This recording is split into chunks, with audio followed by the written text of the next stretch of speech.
lakas at may trabaho, hindi habang buhay nasa itaas.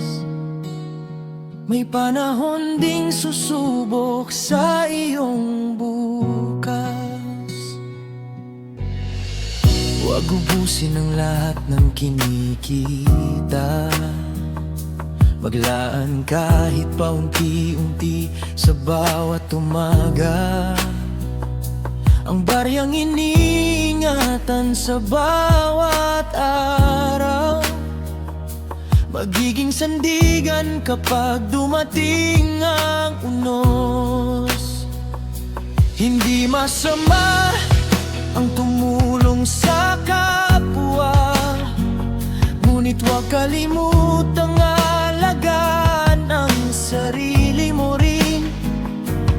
Dahil kapag ikaw ang nangailangan, ikaw rin ang unang dapat handang tumayo. Mag-ipon ka para sa sarili mo, habang may pagkakataon at may trabaho. Hindi mo alam ang dala ng bukas.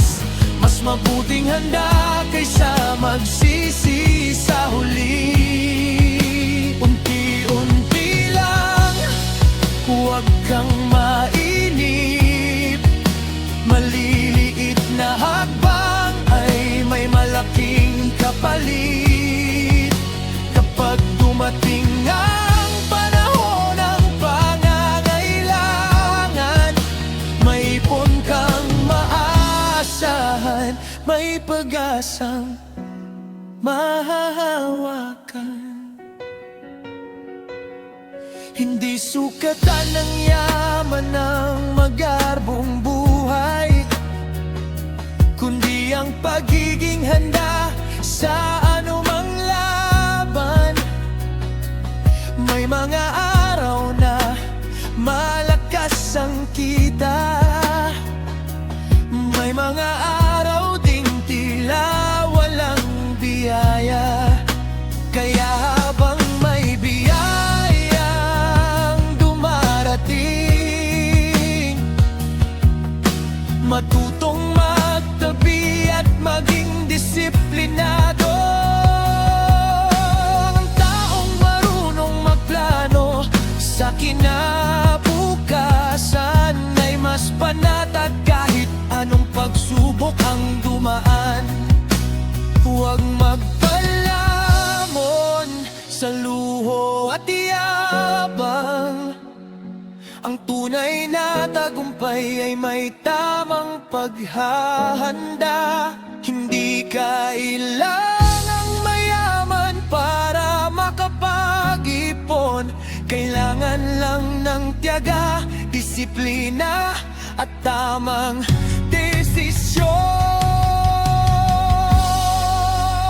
Mag-ipon ka para sa sarili mo, para sa pamilya at sa mga pangarap mo. Kapag dumating ang bukas na hindi naasahan, may lakas kang haharap dahil ikaw ay handa na. Ang bawat bariyang itinabi ngayon ay binhi ng mas maayos na panahon. Mag-ipon ka habang may pagkakataon, dahil ang matalinong paghahanda ay dabang sa mas magandang kinabukasan. Hindi mo kontrolado ang mangyayari bukas, ngunit kontrolado mo ang mga desisyong ginagawa mo ngayon. Kaya magsimula ka ngayon, kahit kahit maliit lang, sapagkat ang bawat ipon ay hakbang tungo sa mas ligtas at mas magandang kinabukasan.